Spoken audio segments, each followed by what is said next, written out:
Tries most high, I need you. Alright.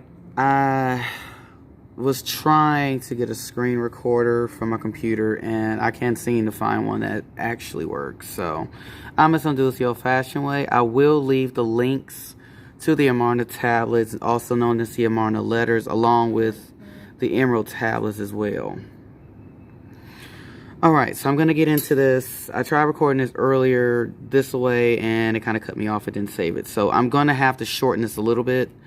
And I might just make like 2 parts, but I'm going to see how the first part goes.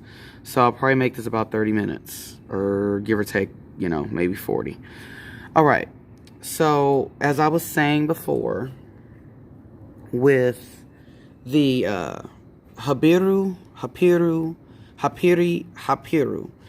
it changes between a P and a B. And sometimes it's known as appear or apira, with just an A without the H.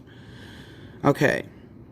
So this is from one of the Amarna tablets. It's called the Mysterious Habiru and the Hebrews. Shem, the father of all of the children of Ever. Bereshit, chapter 10, verse 21.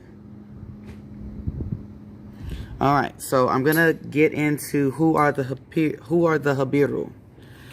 The Habiru are the ancient ancestors to the Ivri people, or also known as the Hebrews. Now, this book or this tablet actually mentions a lot of names you would recognize in their particular spelling correctly, okay? So you've got 11 generation line from Noach to Abraham, which is Abraham. Okay, so that's Noach, Shem, Arpachshad, Shalak, Ever, Peleg, Reu, Serug, Nakor, Tarak, Abraham, who is considered the father of all Hebrews, but also the father of other nations. Actually, the People University recognizes Hebrews began to exist even 2 generations later after Isaac and Jacob, which, again, you see it's spelled the proper way, who is Israel. Was Abraham a Hebrew, being himself the father of Hebrews? Do the statement in Bereshit 10:21 convey any meaning? Okay. Like I said, I will leave the links to these. I'm going to skip to the meat of it and go from there, okay? Now, some Egyptian monuments mention an enigmatic people, the Apiru. Again, sometimes it's spelled H-A, some it's just an A. It's the same people, okay? In one of them, a scene depicting men working at a wine press was carved on the stone walls. Beneath the picture was a title, Straining Out Wine by the Apiru. Okay? The dated monument is believed to be during the reign of Queen Hatshepsut and Tutmosis III. You should already know who Tutmosis III is. That is Thoth. About the year 2290, which is 1470 BCE. Scholars immediately recognize the similarity of the word Apiru to Hebrew. Okay? I might have to actually rotate that around if I'm going to do that. Okay. See, Apiru to Hebrew, with the scene of depicting manual labor, as described in Exodus for Hebrew people. Okay? Now, like I said, I know it's not easy to see, but it's the best I can do. And again, y'all will have the links to this so y'all can read it on your own time. I will put the links to the Amarna tablets and the Emerald tablets in the description box. So you can click on it, go to it, and read it in its entirety on your own time, okay? Alright. So this is starting before Exodus. This leads up to Exodus. Let's see. So, like I said, I'm going to skip. So, dated to the reign of Ramos II. That is Ramesses II. Again, it's using the proper spelling. Okay? So, Great Pylon of Ramesses II, as you can see. Sorry, I'm going to have to turn my phone. Sorry. For me to get that to show correctly. All right. Great pylon of Ramses II. Again, we see Habiru in bondage in Egypt. Okay. Now, all right. So, scribe in Exodus for Hebrew people. Okay, Ramses II. Again, we see Habiru in bondage in Egypt down to the time of Ramos II, that is Ramses II. They were being used as quarrymen and manual laborers, okay? These references to the Habiru in Egyptian documents and on monuments show their presence in Egypt. Now, we know this is actually talking about the Egypt here, not the one over there in Ham's land. This is specifically over here, okay? So no confusion. These references to the Habiru in Egyptian documents and monuments show their presence in Egypt and their social importance. Okay, so they had social importance. This is before Exodus. Okay, this is giving you a brief history of the ancient ancestors to the Ivri or Israelites. Okay, the same people are called elsewhere, and this is where, like I said, it changed the spelling. Habiru or Habiri. So Habiru, Habiri. Or sometimes it has a P. Habiru, Habiri. Same people. Different changes. It's a change between the B and the P, and having an H or not having an H. Same people. So do follow me, okay?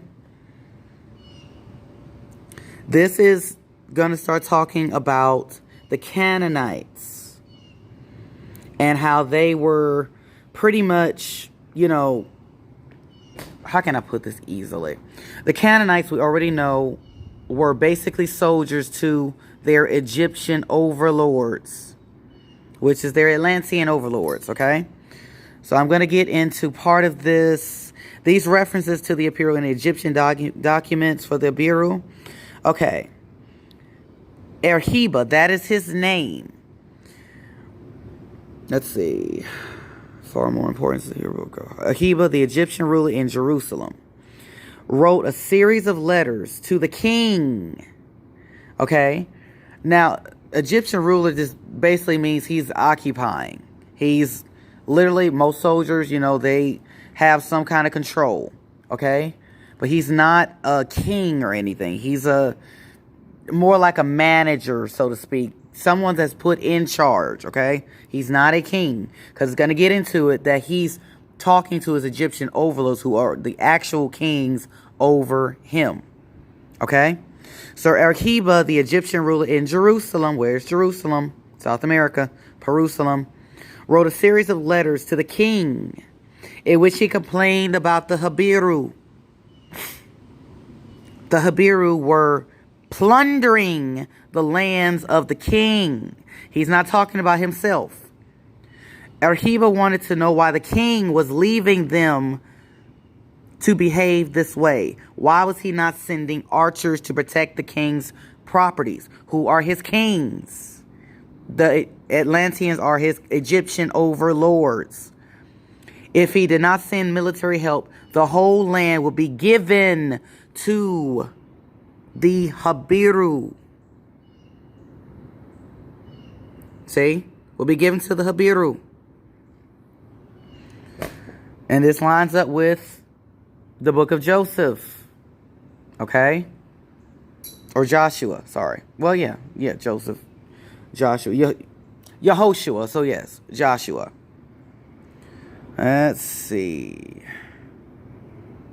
A series of letters. Like I said, I'm reading this in real time with y'all. So I'm just trying to find the best parts to start to get to me. Like I said, I'm going to try to make this about no more than 40 minutes because I'm kind of limited on the recording and I don't want to have to do this again.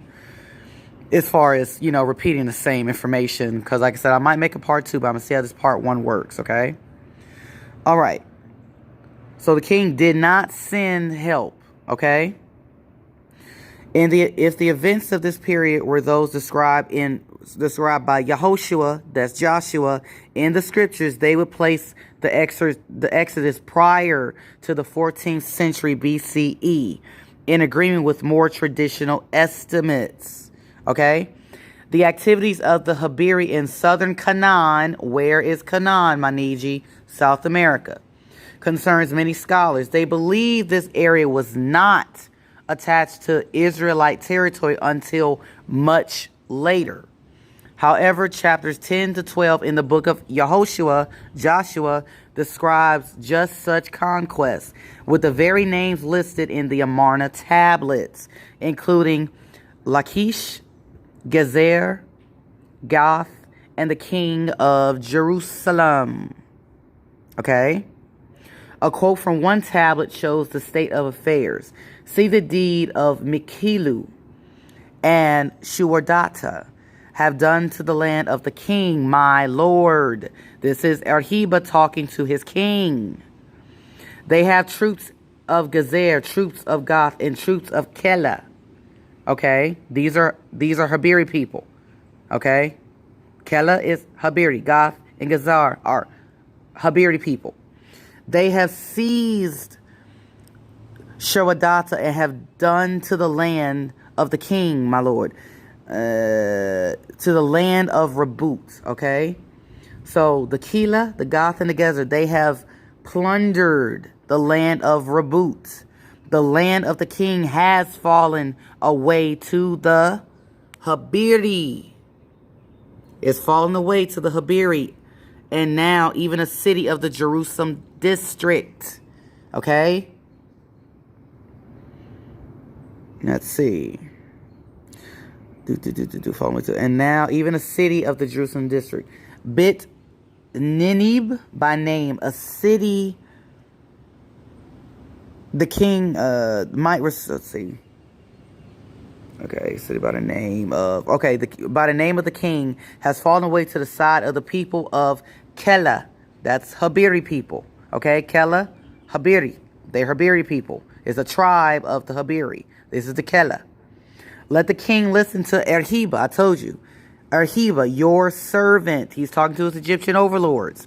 Let the king listen. He's talking to the king.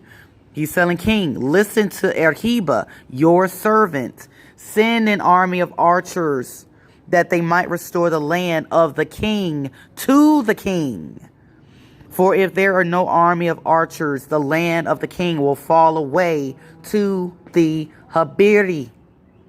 Okay? Now, we already know the Canaanites got their asses kicked out of the land of Canaan. Their Egyptian overlords, the Atlanteans, did not help them. Understand this. They did not help them. All right. I'm going to skip down a little bit. The identification of groups of Habiri. Groups of Habiri, okay? There's many tribes of these divine Habiri people. And their activities corresponds well to the conquest of Canaan described in the book of Joshua. The Amarna letter suggests that this class of people held unique status in the Near East. Where is the Americas? It's in the East. We're in the East. This is talking about over here. All these documents lead to fully identify the Habiru with the Israelites, until other sources bring great perplexity. Okay? Now, the Apiru. Okay, see, it's changing it again. It's going back to Apiru. It interchangeable, but it's the same people. Do not get confused. Same people. Different spelling. It's just only different. It dropped the H. That's all it did. But in all the documents, it's always Habiri or Habiru. Okay? Okay, the Apiru are obviously a recognizable people, distinct. Okay, distinct from others.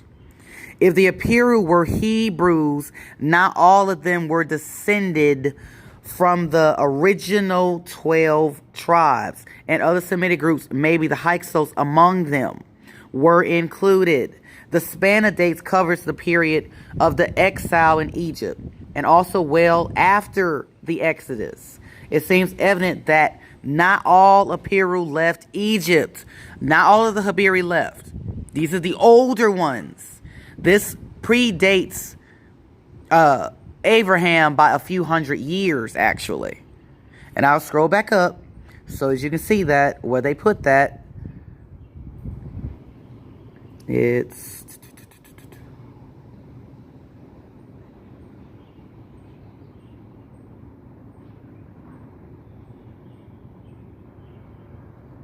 let's see, where is that at?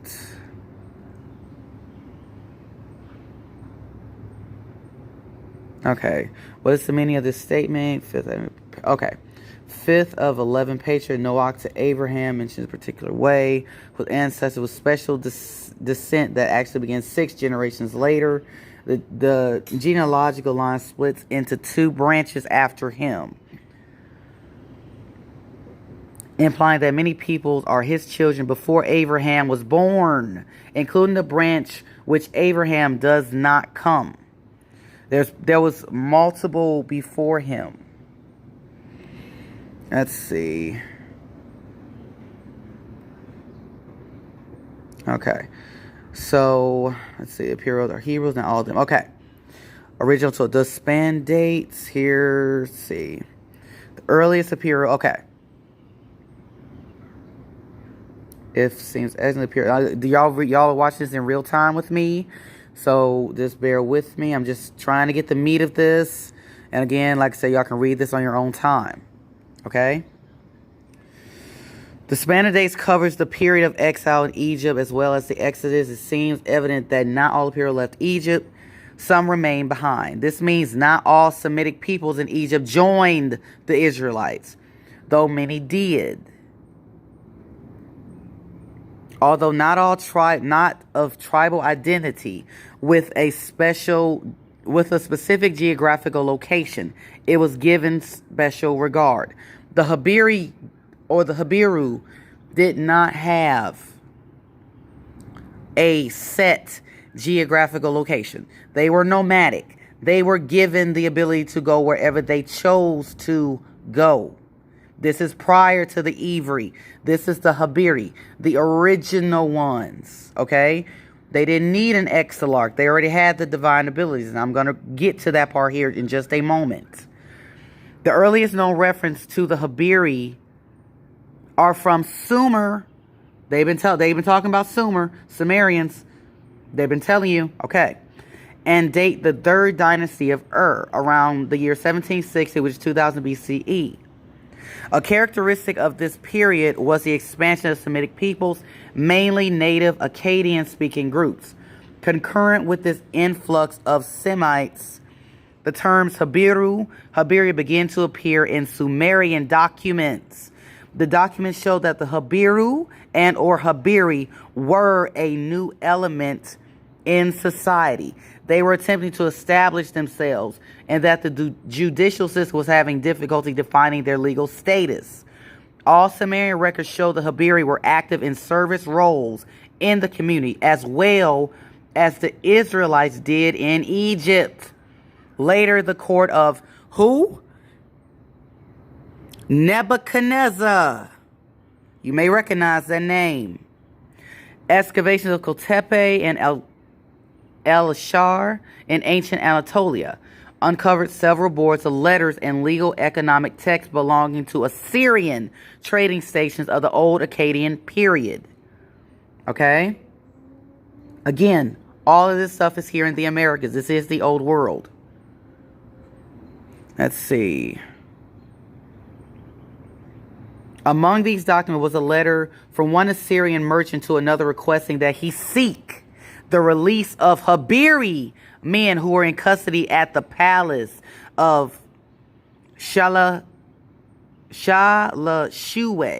an unidentified neighbor, possibly north of Asa'r, the land near the residence of Abraham's family after they left Ur. From this ancient record, we see the Habiru are located in central Anatolia and show the widespread dispersion of those people before Abraham's times. Okay, it's before him. It's a few hundred years to be exact. If the recipient of this letter is uncertain of the cost, he is reminded that the Habiru themselves have much money and could use it for their own release. In any case, the author of the letter wants to make sure they are released. He held them in high regard. Okay. An Amorite king dominating must have been after Abraham's time, from Babylon in the south to Haran in the north. The period was the golden age of the city of Mari. May sound a lot like America, okay? Mari. That included some minor states, among which were some Habiru rulers, okay? This is Habiru rulers. They were rulers. One document states that Yapa Adad had built up the town of Zalul on the banks of the Euphrates, and with 2,000 Habiru soldiers was then located in that town. In another document is Izinabu, a I'm really not trying to butcher this name. Yamabulite or Yamabalite chief, had 30 Habiru men march in his charge. And still another letter which the destination and sender had been lost, 3,000 asses of the Habiru. Asses or donkeys are mentioned. Let's see, I'm just skipping down. Okay, the Habiru are mentioned in many documents of the city-state of Nuzi, where they have been an important part of society. Okay? Where they have been an important part of society. What is remarkably interesting is that the ancient peoples, okay? The ascribe, what does ascribe mean? Okay? It describes them. It's literally classifying them amongst something. Okay? Ascribe to the Habiru a mysterious relationship with the divinity. Okay? In Hittite documents, long lists of gods are invoked to protect treaties. There were treaties made with them. Okay? These people made treaties with the Habiru people. They include deities from many different regions and people. The curious nature of this invocation is illustrated by a treaty with Egypt. Who was ruling Egypt? The Atlanteans. The Habiru made treaties with the Atlanteans. They are one and the same type of people. The Habiru were basically little demigods in their own right.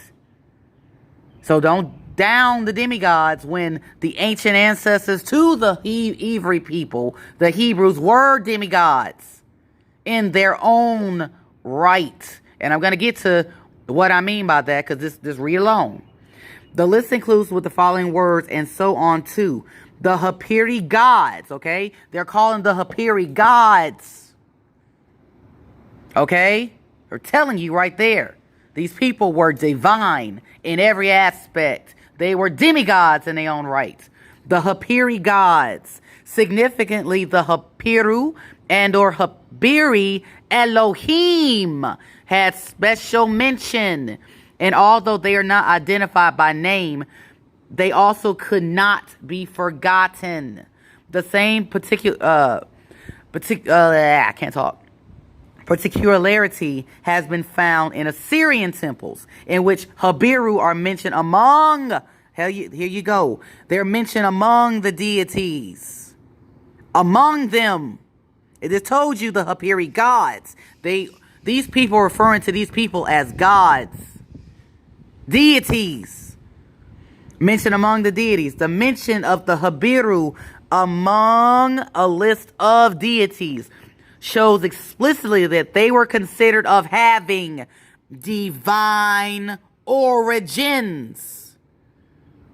They were different from ordinary people. It's right here in the Amarna tablets, including rulers and magistrates. Okay, they were different. They ain't ordinary. They're basically little demigods in their own right.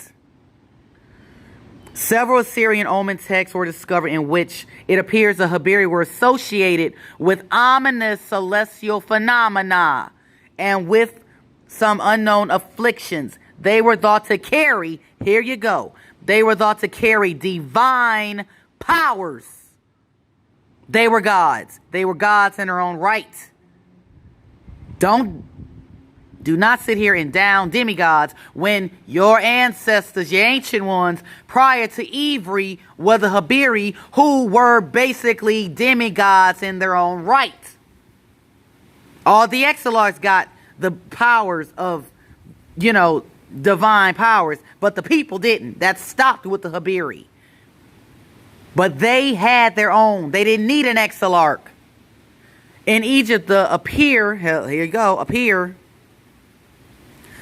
name appears a number of places combined with a divine name. The title suggests specific identification as Apir deities. They were the deities. They were being looked at as gods because they were of a divine origin. Okay?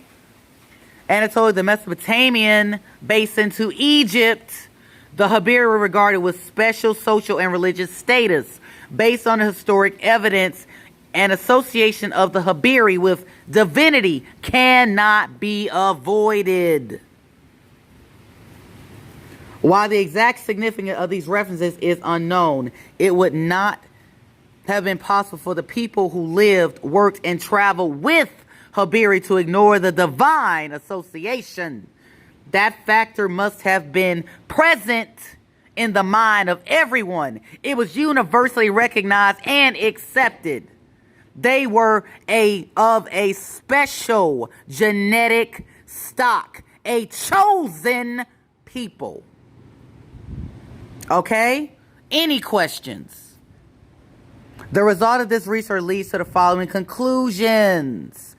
The Habiru existed since the most ancient times. They are present in the first documents available to us, hundreds of years earlier than Abraham. Okay? Hundreds of years prior to him.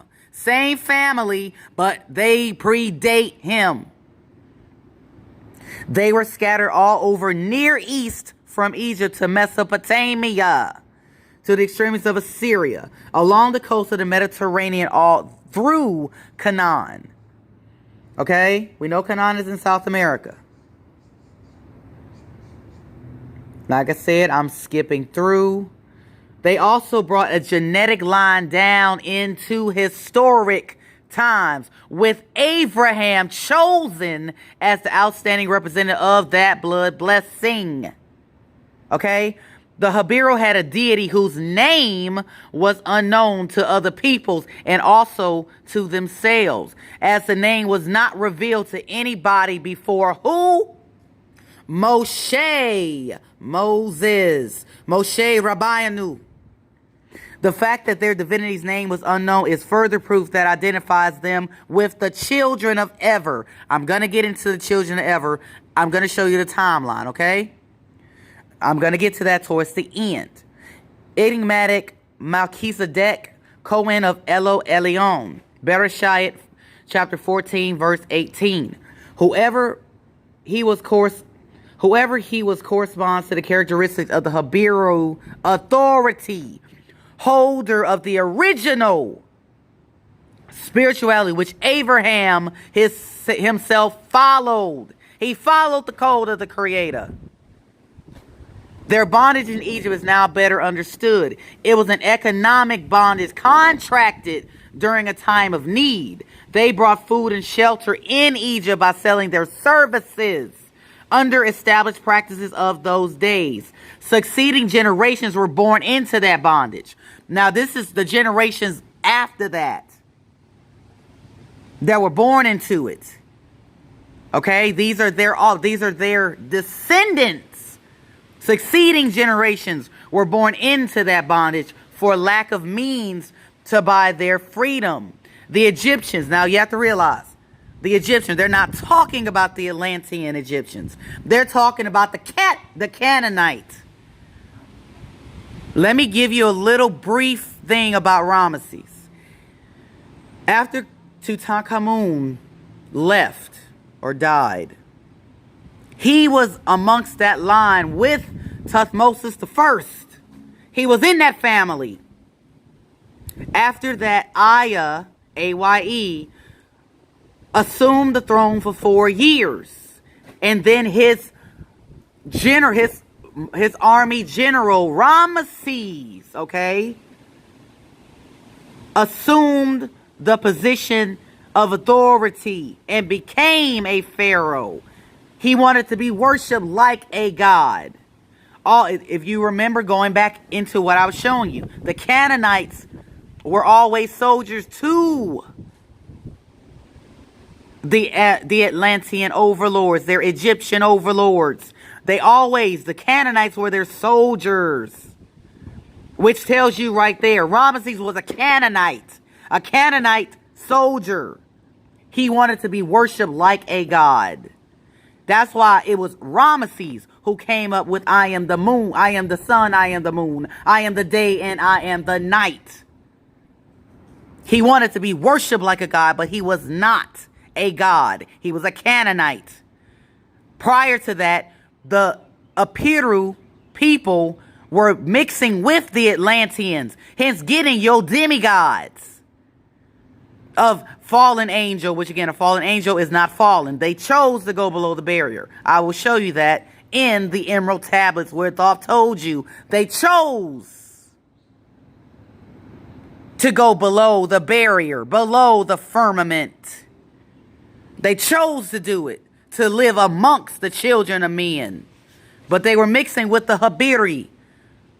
So therefore, you've got a divine origin bloodline mixing with fallen angels. It's going to blend equally, which is going to give you a demigod. Now, yes, the giants came from mixing with actual mortals, like Canaanites. So you got the body of an angel, hence the giants. But humans, mortals' minds are twisted naturally and evil naturally. So if you mix a fallen angel with a mortal, yes, you're going to get an angel's body, but a mortal's mind. Hence, they had the slice and dice giants. Hello? It lines up. But you mix the divine with divine, you're going to get divine. That's just how that goes. All right. Like I said, the Israelites seized that opportunity to make their escape. The documentary evidence shows that they were extremely versatile and socially flexible and were regarded with social respect. The Habiru had no fixed place in the social order where they chose to live. They were accepted in a foreign sense, not as part of a local social group. The children of Ever were many peoples. Ever himself is the father of the Yoktanites, who settled in southern Arabia. But the Habiru line continued through his other son, Peleg. Who is Peleg? Great grandfather to Abraham, okay? I'm going to get to that. I'm going to show you the timeline. Peleg, from whom came who? Abraham. From Peleg, from which came Abraham and Abraham's brothers. Abraham engaged his son, who? Isaac. There you go. Either within his brother's family, in order to keep the bloodline pure. While Ishmael, who was Ishmael, married an Egyptian, and the Habiru tradition did not continue through him. Okay? Let's see. The other family in order, okay. Sons of Abraham, they had the Keturah, seem to have been partially followed the Abrahamic line. At least some Midianites, the Kenites, not Kenites, but Kenites, Q-E-Y, Kenites, of the sons of Abraham, they had with Keturah. Seems to partially follow, okay. Jethro, the father-in-law of Moshe. The Kenites of the sons of Abraham that he had with Keturah seem to partially follow. Let's see, the Kenites, to whom Jethro, the father-in-law of Moshe, Rabbeinu, and the Yakshanites, the Asherim. And here is something you should recognize. Asherim, Ladushim, Shem, Ladushim. What is Shem's full name? Ladushim, and Leumim were Habiru. Isaac, whom was Jethro, the father-in-law of Moshe, followed his father's example and sent his son, who? Yaakov, Jacob, to the house of Bethuel, his brother-in-law, to marry the daughter of him. When the term Habiru disappears from ancient documents, the name Hebrew, is applied in a restricted sense only to Israelites. Only to the Israelites, where they chose to keep the bloodline pure. They chose to follow the commandments of the Creator. Apparently, the Habiru were a social class who lost their unique identity. Their bloodline became submerged by interbreeding with other people and could no longer be distinguished. The Hebrew people, the Ivri, attempted to preserve the genetic lines and thus preserve the Habiri distinction. The strength of that consciousness is witnessed yet today. Now, this is where it's talking about the Jews over there, okay? They're the fake ones, okay? Let's see. Yet among the Jews who believe, okay, now those blasphemous impostors believe that they're the true people, even though their rabbis tell them otherwise, that they're not in any relation to the ancient Hebrews. Their own rabbis tell them this, okay? Yet amongst today, the Jews who believe they are fulfilling the promises of the scriptures and that they have a right to the lands promised to Abraham. They believe they got a right, but they don't. A few simple sins written millennia ago carry the weight of destiny and modify the lives and actions of people living today.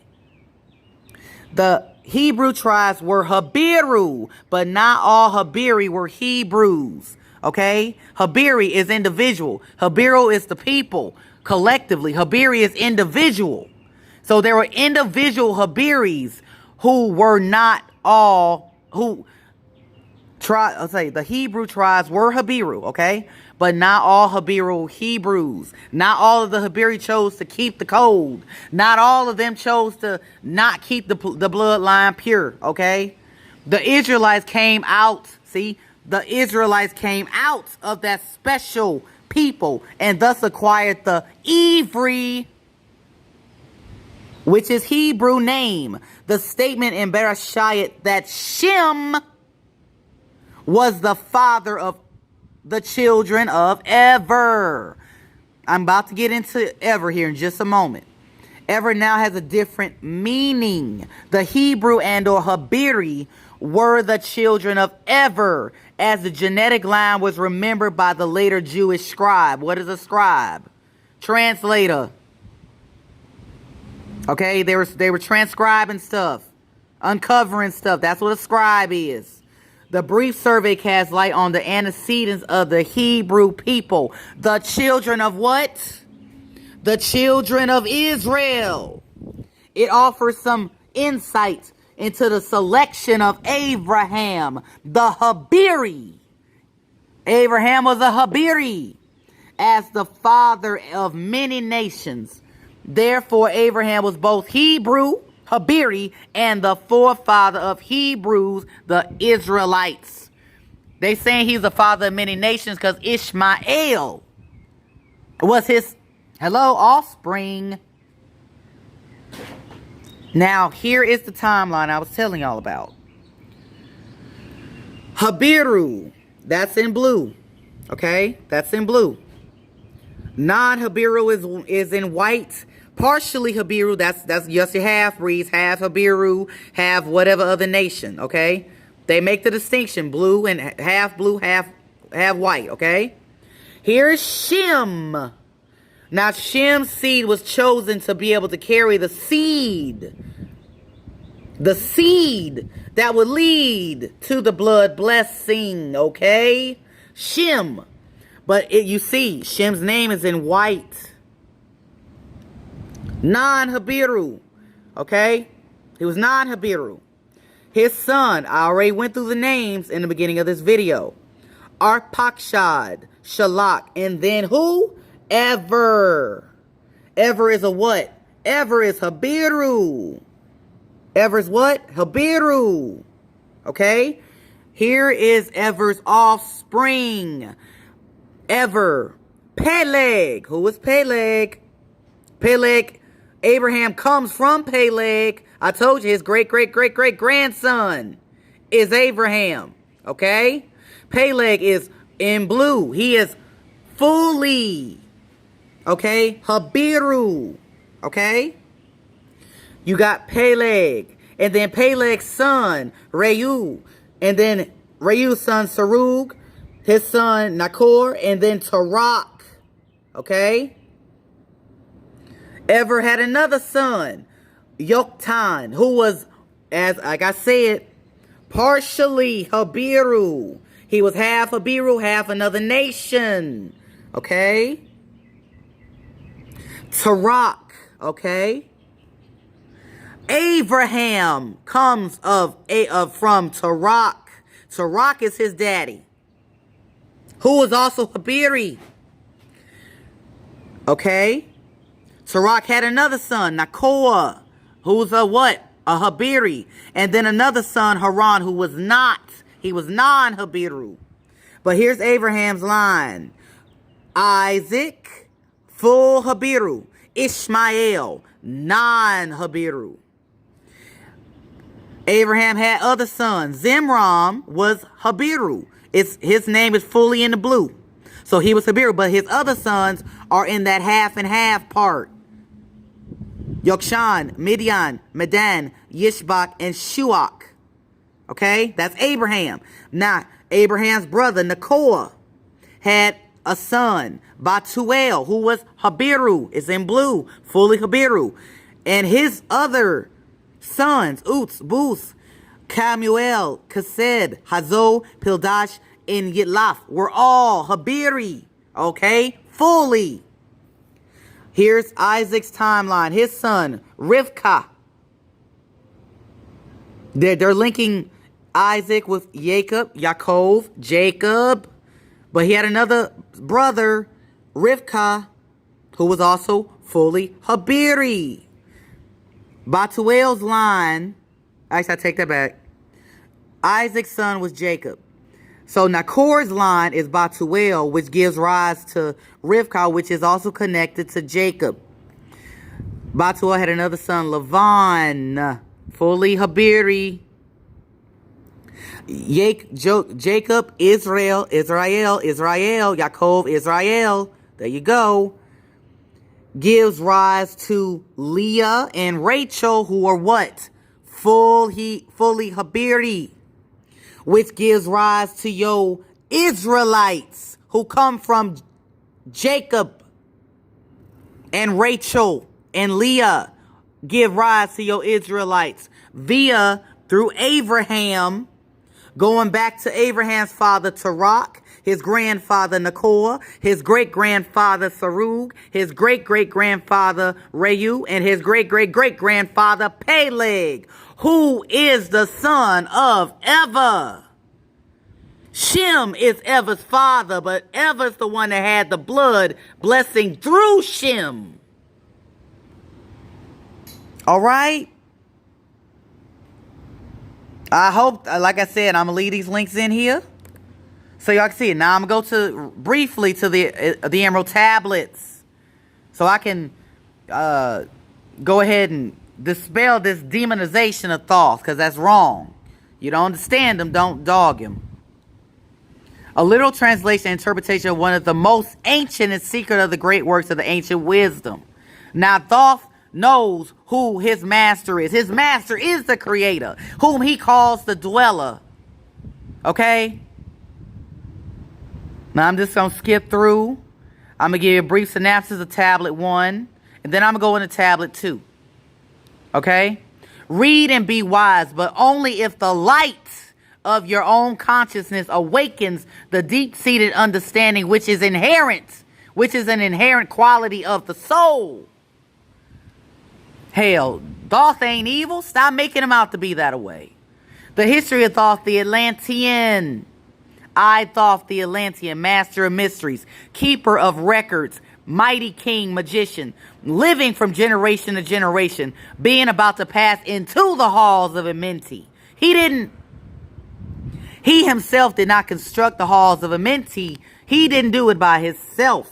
It was constructed with other angels before they went below the barrier voluntarily. Set down for the guidance of those that are to come after. These records of the mighty wisdom of great Atlantis in the great city of Kior on the island of Undal. Now, where is Undal, you're going to ask me? That is the main part. Where is Peru in conjunction to Cuba? Okay? That's a part of the mainland off of Florida, which is part of the mainland. So the island of Undal is North America in a time far past. Okay, he began his incarnation, the mighty, not as the little men. He says little men because he's an angel. Okay, he's a god, he's a deity. He's a son of light. Okay, the mighty ones of Atlantis live and die, but rather from eon to eon did they renew their life in the halls of Amenti. Okay, now for a time I descend, and the men of Kim, Ham, Kim, Kemet, that's where they get Kim from. Kemet, there you go. Is ancient Egypt over there. Okay? Now, let's see. Remember, let's see. I'm just going to skip through. I'm going to leave a link. You can look at it yourself. Wise were the wisdom of the children of light who dwelt among us. Strong were we with the power drawn from the eternal fire. Okay? And of all these greatest amongst the children of men was my father, thought me. That is Thutmosis the first, keeper of the great temple, link between the children of light who dwelt within the temple and the races of men who inhabited the 10 islands. Mouthpiece after the 3 of the dweller of Unal. Okay, let me skip down to Emerald Tablet 2. Like I said, I'm just going to skip through because this only gives me a short time to record this. Like, I'm going to have to make this about 2 or 3 parts. But I'm going to see how this first part goes. And then I'll make a second one, okay? Now, y'all, slaves, so-called slaves, didn't build the pyramids. Thoth told you straight up, built I the great pyramid, patterned after the pyramid of the earth force, burning eternally so that it too might remain through the ages. He built it. In it I built my knowledge of magic science, that's high technology, so that I might be here when again I return from Amenti. While I sleep in the halls of Amenti, my soul roaming free will incarnate, dwell among men in this form or another. Hermes, thrice born, or Hermes Trigomagistus. Preserve ye and keep the command of the dweller. He's talking about the creator. Emissary on earth am I of the dweller. He's of the dweller. He's not saying he's the dweller. He's of him. He's of the creator. He's an emissary. What is an emissary? Emissary on earth am I of the dweller, fulfilling his commands, so many might be lifted. Now return I to the halls of Amenti, leaving behind me some of my wisdom. Preserve ye and keep yet the command of the dweller. Lift ever upwards your eyes toward the light. He's talking about the greater light. He ain't evil. He's straight up telling you. He is of the creator. He's of the dweller. He follows the dweller's commands. Tablet 2. Deep in earth's heart lie the halls of Amenti, far beneath the islands of sunken Atlantis. Okay, it's beneath Atlantis. The main capital city is where you will find the halls of Amenti. Deep in earth's heart lie the halls of Amenti. Let's see. Far past space time, the children of light. Far in past time, lost in space time, the children of light look down on the world, seeing the children of men in their bondage, bound by the force that came from beyond. Knew they that only by freedom from bondage could man ever rise from the earth of the sun. Okay? Sorry, I'm getting the hiccup. Sorry.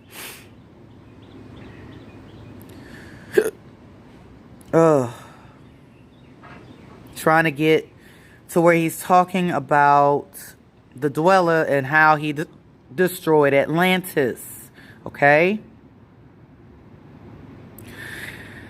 Mighty and strange they veil with their power, silent, all-knowing, drawing the life force. Different yet one with the children of men.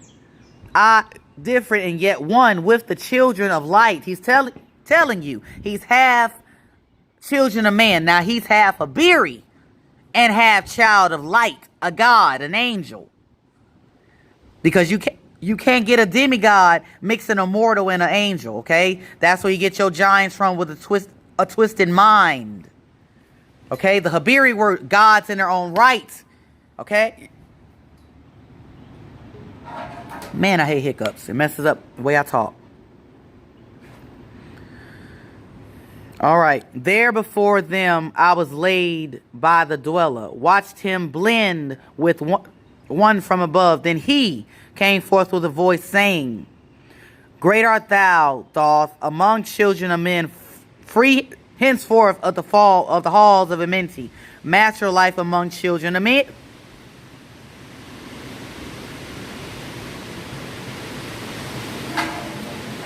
Alright, let's see. I'm going to try to make this a little quick. These hiccups are getting a little bit worse. Alright. Then spoke my guide, the voice of the master. The master is the dweller. The master is Hawa, the creator. See your own soul as it grows in the light. Free now forever from the Lord of the night. The lords of the night are the darkness. That's the entities that's given to everybody else. Okay? I hope y'all follow me. I'm trying my best to talk through these hiccups.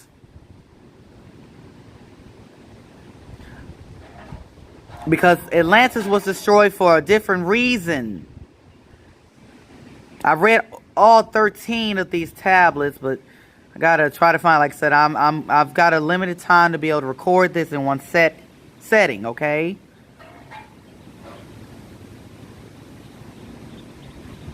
Like I say, y'all strolling through this with me, okay?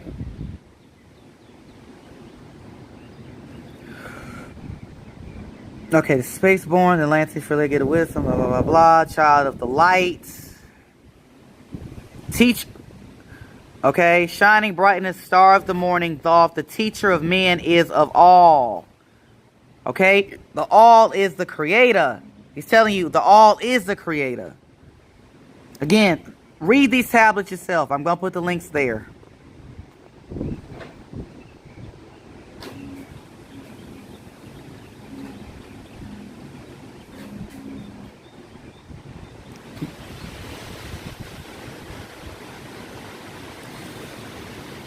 Alright.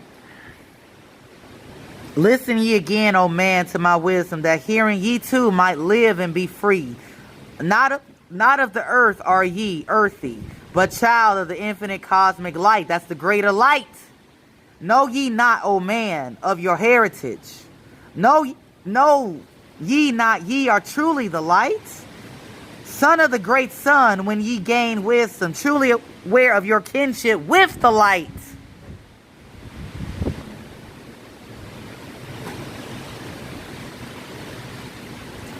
Mighty spirit of light that shines through the cosmos, draw my flame close in harmony to thee. Lift up my fire from out of the darkness. Magnet of fire that is one with the all. The creator is the all. He's trying to tell you. The dweller of Unal. Here we go. Oft I dream of buried Atlantis, lost in the ages. This is tablet 5. Lost in the ages that pass into night. Eon on eon, thou existed in beauty, a light shining through the darkness of night. Mighty in power, ruling the earth born. Lord of the earth in Atlantis' day. King of the nations, master of wisdom, light through sun tall. Keeper of the way, dwelt in his temper. The master of Unal. Light of the earth in Atlantis' day. Let's see.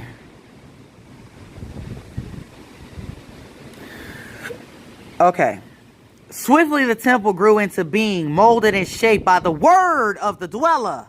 Word of the dweller. Called from the formless into a form. He's telling you. He's following what the creator's telling him to do. The dweller is the creator. He just calls him the great dweller.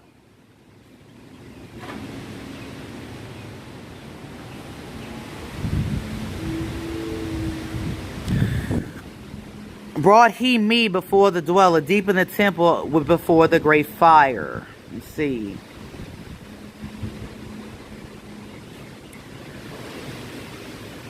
There on the great throne beheld I, the dweller. He beheld the dweller. He was looking at the dweller. He was looking at the creator. There on the great throne beheld I, the dweller, clothed with the light and flashing with fire. He's telling you who the dweller is. He's the greater light. The dweller is the creator. Hawa. The dweller, the great dweller. Okay?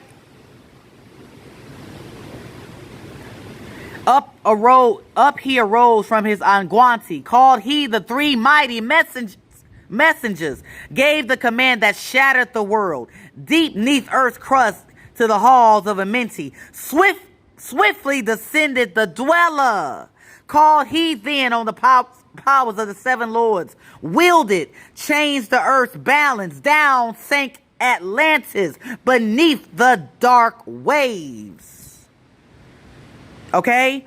Now I'm going to read what that goes into. Light there in ancient Atlantis, yet darkness too was hidden in all. Fell from the light into darkness. Some who had risen to heights among men. Proud they became because of their knowledge. Proud were they of their pace among men. Deep dwelled into the forbidden, opened the gateway that led to below. So they too gained ever more knowledge, but seeking to bring it up from below. They were trying to go to the halls of Amenti. They weren't allowed. Not everyone was allowed to go there. He who descends below must have balance. They didn't have balance. Else he is bound by lack of our light. Open they then by their knowledge. Okay? Pathways forbidden to man. But in his temple, all seeing, the dweller lay in his anguanti, while through Atlantis his soul roamed free. Saw he the Atlanteans by their magic opening the gateway that would bring to earth a great woe, a great destruction. He destroyed Atlantis so they wouldn't open a gateway of destruction. Fast fled his soul, then back to his body. Up he arose from his anguanti, called he the three mighty messengers, gave the commands that shattered the world. Deep neath earth's crust to the halls of Amenti, swiftly descended the dweller. Okay? That's why Atlantis was destroyed. Because they were about to open a gateway that would lead to destruction. That is what woe means. Woe means destruction. He destroyed him like, no, you're not about to open that. You'll destroy the whole earth if you do that. Okay? Now read these tablets yourself. I will leave the link in the description box along with the Amarna tablets. Okay? I got these hiccups real bad. I got a little excited and kind of caused myself to get some hiccups. Okay? But read on your own time. But like I said, the Habiru people were the ancient ancestors to the Hebrews, the Israelites. So before you go dogging a demigod, you need to look back at your ancient ancestors who were demigods in their own right. Okay? I will do a part 2, but I'm going to see how this goes. But again, the Habiru are of the chosen line of ever. All of the children of Israel are sons or the children of Ever. Shem is the father to Ever. I showed you the timeline. I think I got maybe 2 more minutes before this tries to cut me off. Okay? But I'm show you this timeline one more time, okay? Shem was not Habiru, okay? He didn't have he held the seed of the chosen seed, okay? He held it. But he had 2 sons prior to Ever who were also non-Habiru. But Ever, okay, he is the one who had the blood blessing, okay, in him, led to Peleg, which eventually led, as you see, to Abraham, led to Isaac, which led to Jacob, okay? That is your timeline. The children of Ever are the children of Israel, but Ever is the fourth father of all of the Habiri and or Ivri people. But Shem was chosen to have that seed passed down until it got to Ever. That's why you always hear ever this, ever after. It's always ever, ever, ever, ever, ever. You're the children of Ever, which led to who you are today, my Niji, the children of Israel. Try as most high, my Niji.